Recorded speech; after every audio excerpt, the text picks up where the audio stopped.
ในถังมาไหมทดลองสีหลายกว่าเก่าอยู่บ่นี่โหตัวรุ่มนี้สิเป็นน้ำมันเบนดีเซลเลยเทิงนี้เบนซินน้ำมันรถจักรดุมน้ำมันรถไถควันเริ่มมาทุกคนเดี๋ยวมาลุ้นกันเดี๋ยวจะทดลองจุดน้ำมันรถจักรให้เบิ่งเพราะว่าตัวน้ำมันรถไถนะหูเด้อเนาะน้ำมันรถจักรเริ่มมากดเริ่มมาแล้วจุดนี่โอ้โหเดี๋ยวสิพัฒนาให้มันสามารถกั้นได้กว่านี้นะทุกคนว่าตอนนี้ยังมีงบ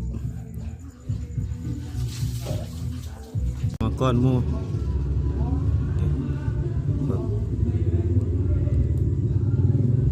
เบนซินยังออกมา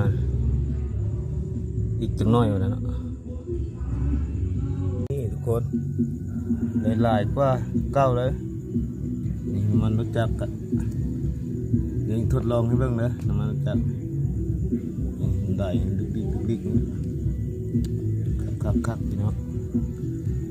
โหกั้นกันเอาแบบบานๆไปเลยนะ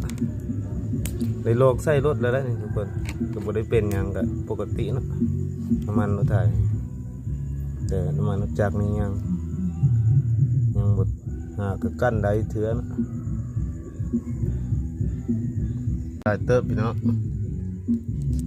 น้ำมันรถจักรเดี๋ยวสิลองทดลองจุดให้เบิ่งเลยตัวนี้โอเคเราปิดเตาแล้วมันหยุดย่านได้แล้วก็ น้ำมันรถจักรไงขวดนี้เลย